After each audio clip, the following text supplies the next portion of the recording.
Well, ladies and gentlemen, thank you very much for staying with us for our next panel, which will be tackling the subject of intergenerational solidarity. It's time to look to the future, not so much outside of the EU's borders, but also inside the bloc itself. The EU, of course, isn't immune to the demographic challenges that are affecting all Western countries. All governments these days are having to grapple with how to respond to changing electoral priorities as populations age, and young and older voters seem to want quite different things and need quite different things, I should also say. It's with that demographic change that we also see questions of wealth distribution, job security concerns that the young care a lot about, but also how to cater for aging populations who want to remain in work for longer, who want to engage in lifelong learning. I'd like to introduce the next panel of guests. We have representatives from generations who are more experienced, generations who haven't yet embarked upon their careers but are starting their political careers. So without further ado, I'd like to invite to the stage Beppe GALEA, who is the president of the EDS. Please take your seat. Thank you, sir. And also Anne HERMANS, who's president of the ESU. Hello.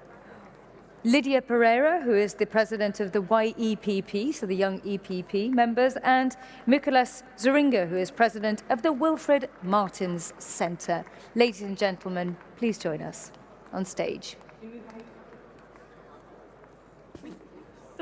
I did first.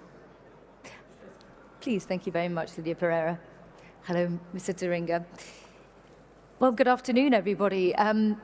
Wonderful to see. We have all generations, and I think I'm sort of stuck somewhere in the middle age-wise between two of our guests and two others of our guests. And we have a wealth of experience here on stage with former prime ministers of EU countries. Let's start out with you, though, Beppe GALEA. I suppose you might be the youngest person on this panel, so why not give you the floor first? Your organization, the ESU, represents over 1 million students across 35 countries, and I think it's 40 organizations. You yourself are something like 27 years old and still studying marketing. What do the young people of today, who are going to be casting their ballots for the first time in 2 or 3 months, what do they want? First of all, thank you for hosting this panel and inviting us from all walks of life and also representing the EPP family. I am also honored to be part of the EPP family, and I am proud to be leading a delegation of 50 students from all over Europe here at the EPP Congress. I come from Malta, the smallest country of the European Union. The primary issues that resonate in Malta are also echoed across the European Union. But notably the sustainability, environmental sustainability, and the affordability of housing. We recognize the urgent need to protect our green environment and green spaces and to promote sustainability in development. This commitment to environmental stewardship inherently calls for a shift in the construction industry. We need to see eco-friendly building and also eco-planning in this kind of environment where development is key. However, we must also address the stark reality of the housing market. Across Europe, young people are finding it increasingly challenging either to buy or to rent accommodation close to their campuses in cities across the European Union.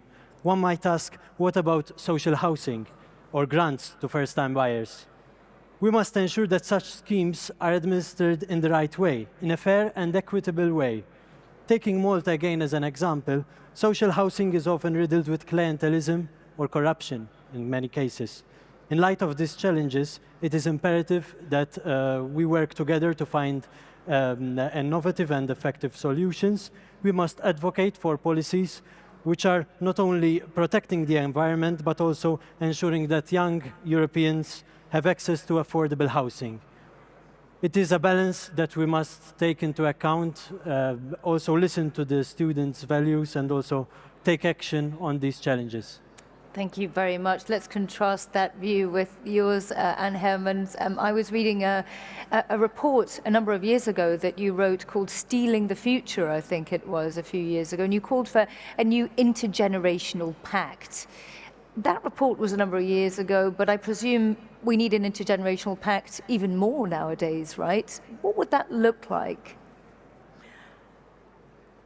When you listen to the first intervention, and I listened to it from the point of view of seniors, of course, we see immediately that seniors and young people, they have other needs and they live in another environment and in another way. But I think we need to take the time to listen to each other. And therefore, I am very, very glad that also in the manifesto we have taken time and also room for holding generations together. That is the point. That is the point. Intergenerational solidarity is really a building block of the European social model. We have to work on it and we have to construct it. And then we'll see that we are not stealing each other's future. No, we can look together to the future and we can construct a common future. And that we need to do, I think. No, I am at this moment almost 10 years president of the European Seniors Union. And when I think about it, I can't believe that it's also already 10 years. But I am very grateful and also very humble that I had the chance to listen to so many people from my generation, from all over Europe, who really have fight for Europe, fight for the values to build Europe, and we are proud of. Also today, we are proud of.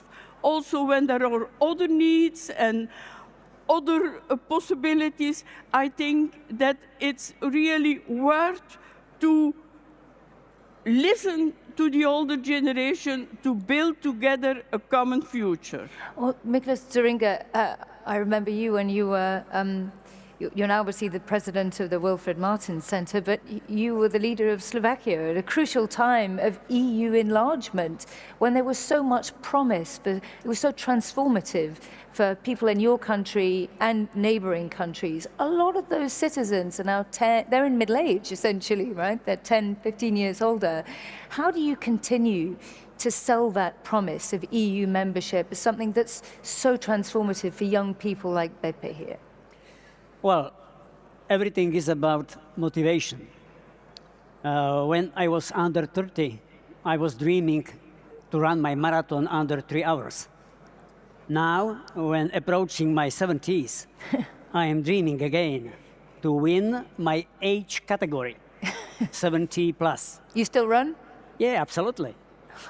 So the question, everything is about motivation, and the question, where should one to look for an inspiration? When I was under 30, I wanted to serve my children, my family, but also local community in which I lived. Later on, I wanted to serve my nation, my country, to join the others, as you mentioned 20 years ago.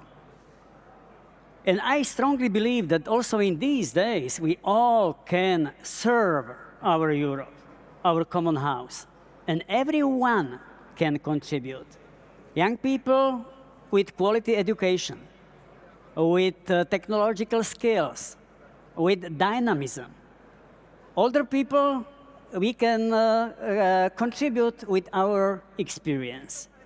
But we face so many and so difficult challenges in these days that I am pretty sure that the source for inspiration and the space for individual engagement has never been bigger and greater than in these times. Lydia, thank you very much. Lidia PEREIRA, you're young, you're a member of the European Parliament, you're here representing the young EPP members as well. You're very accomplished, but if people are looking at you and they're looking at what does the European Parliament do for me as a young voter, and they might be going to the polls in a couple of months' time and have the first chance to vote for an MEP, what's your pitch to them as somebody who's young? Well, do you know that if all the young Europeans would vote, we would manage to elect half of the European Parliament? That would be my message to them. We have the power to shape our future, and the youth certainly does not like to be downgraded. We want to be considered. We want to be decision makers. We don't want to sit and wave only for the political campaigns. As me, there's other young politicians that are members of the YEPP board, and they are now in positions to be elected in the next European elections. And this is how we drive Europe forward. We need to promote an institutional and a political renewal of the people that make politics today. And this is not bringing a battle between generations, quite the opposite. One of the proposals that YEPP has for the next European elections is exactly to establish a committee for the future in the European Parliament. Let's try to assess the impact assessment of the public policies that we decide in the European Parliament across generations. We don't have those data. We are permanently speaking about raising debt, but who is going to pay that debt? Are going to be the younger generations that are still probably in their early days of their lives. So the same goes with climate change. What is the impact of the climate policies that we decide today and the consequences they produce in the future generations? This is something that we need to bring forward, to promote this institutional renewal, to equip the institutions for the future, and to address the several challenges that we have ahead of us. If we look back 100 years ago, we would not talk about climate change. And today is one of our top priorities. Perhaps we would talk about wars. And again, we have a war at the gates of Europe, but we also have multiple crises happening in the world. So how do we prepare ourselves for that? And how do we secure for the younger generations? And that is crucial. And one of my final messages that I would give for younger voters is this one. You better start worrying, you better start caring, you better start voting. Because if we don't vote, we might have populists that do not believe in Europe to be sitting in the European Parliament, moving back all the achievements that were possible in the last decades. So essentially, crucially, and I want to ask you this, and HERMANS as well, when young people don't feel that they have a say or that they're able to get an economic stake, then they start saying less, including at the polls, right? How do you think the older generation views that dynamic? Like I said, there are different accents, but I think that the differences are not so big that we can't find bridges. And when we see the need and the expressions of young people, there is also a different feeling. When you say young people don't go to vote, it's also because the whole complexity of politics and the distance between where they live in and the decision makers, they feel, maybe you can say, I can explain it all. Yes, we can explain it all, but we have to look, it's already an old aim to find better ways to explain how that politics work and what we can do. But I think that we can be nearer to each other. And when you say, how look older people to the climate problems and so on, I think that people of my generation and older generation, that there are a lot of habits that they did normally at home. So separating and cleanings and reuse of products and so on. But then the last 10, 20 years, we have thrown away a lot of valuable things. And I think that it must be possible to come closer to each other, to understand each other better. Beppe, GALEA, when you look at the manifesto that was unveiled overnight, obviously Europe finds itself in quite a different dynamic at the moment with security concerns, cost of living concerns. How do you think the different generations prioritize those? And is it reflected in the manifesto from your point of view as a young person who's embarking on your political career? Yes, first of all, I thank Anna and Mikuláš, who in their career and over the different roles that they took up, they always listened to young people, and they were also committed to promote ourselves and be part of the different organizations that we were in. And something which is close to my heart in politics is that of being of service. And we in EDS, I as chairman in EDS, I represent organizations which are excelling in academia, students which are in universities, but also students who had to make a pause on their studies and are on the front line in Ukraine. We have an organization from Ukraine which always brings us experiences from the front line and the hardships that they were undergoing, and we are committed to helping them and supporting them in every thing that they will need in the coming months. EDS is committed to that as much as the whole EPP family is also committed to Ukraine. Thank you. Mikuláš DZURINDA, lifelong learning to keep people like you, not just running marathons, but to also keep, them in meaningful employment, which, as we know, has massive health benefits at a time when obviously aging societies are facing big healthcare bills and so on and so forth. What do you think the policy answer needs to be in terms of sort of making sure that we don't have ageist societies, if you like, that we can have that economic cohabitation with opportunities for the young as well as new opportunities as people age? Yes, that's a fundamental question. We in the Martens Center, we do our own original research, and then we try to present the results of this research not only to politicians, but also to a wider public. Responding to your question, I would illustrate our contribution on a 27-wide study on the middle class concerns in the light of the major European challenges, such as immigration or COVID-19 pandemic, or the Russia's war against Ukraine, or high inflation. And it is fascinating that we had a chance to present this study at the Catholic University Leuven for young people to understand also the difficulties of older generations and the middle class, which should serve also to these elderly people. It was a good decision because we did it last July during the Summer Academy for young people in close cooperation with the European Senior Union.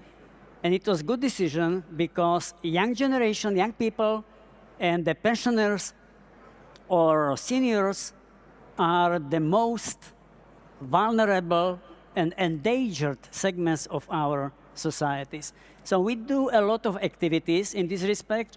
Mm-hmm. I can also demonstrate the other study, which is entitled 7Ds. We identified 7 areas in which we need an action in the EU. That decarbonization, defense, democracy, but also demography, the risk in the globalization, and digitalization. So we want to contribute also for this very sensitive topic, how to mitigate maybe potential tension between young generation and seniors. Yeah, and to make sure that one group doesn't feel shut out of the other, whether it's wealth or digitization on various ends of the age spectrum. Lidia, I want to give you the opportunity to have a final say on this subject. I believe you hail from Portugal, is that right? Full disclosure, my husband's Portuguese, as you've probably been able to guess. And for instance, your home country is a country that's undergoing massive generational changes, as some other countries are as well. Your thoughts on how to sort of reprogram the thinking in terms of distribution to access to the right types of education, the right types of skills, jobs and investment to make sure that you don't have a brain drain, like for instance, Portugal is one of those countries that really has faced that. Have a substantial... Yeah, but to turn that into a brain gain, if you like. Yeah, well, first of all, we are in the right place to deliver solutions because the EPP is the party of generations, is the party of grandchildren, of parents, of grandparents. So we've been the party that delivers credible agenda for the difficulties that Europe has been facing over the years. And this is one of them, demographic change and demographic winter. This is particularly relevant in countries as Portugal. Portugal is one of the most aged countries in the European Union. And one of the problems that we have to address, and this is not rocket science, we need economic growth. We need economic growth to be able to pay better salaries. We need economic growth to be able to pay decent pensions for our pensioners. And access to the labour market for younger workers on the right type of contract. And we have to make sure that still younger people have access to the labour market. It seems complicated, but I think we need to undergo in a set of reforms that adapt our social structures or our social security, for example, for this new reality. But the fundamental element here is economic growth. And for years, we haven't been talking about economic growth. We know that Europe is a place of prosperity. But for many reasons, and one of them, my generation has been particularly affected by crisis. We had 3 crises or 4 crises in less than 10 or 12 years.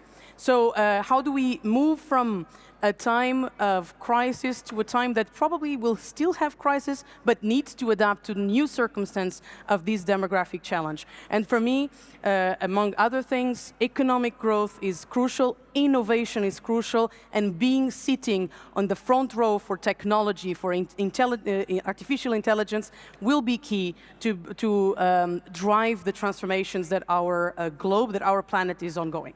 Lidia PEREIRA, thank you very much for that. So that's Lidia PEREIRA, the president of YEPP, which represents the young EPP members.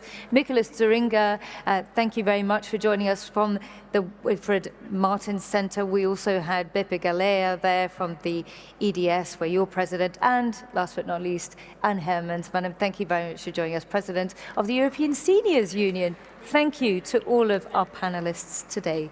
Sorry. Thank you. Muito obrigada.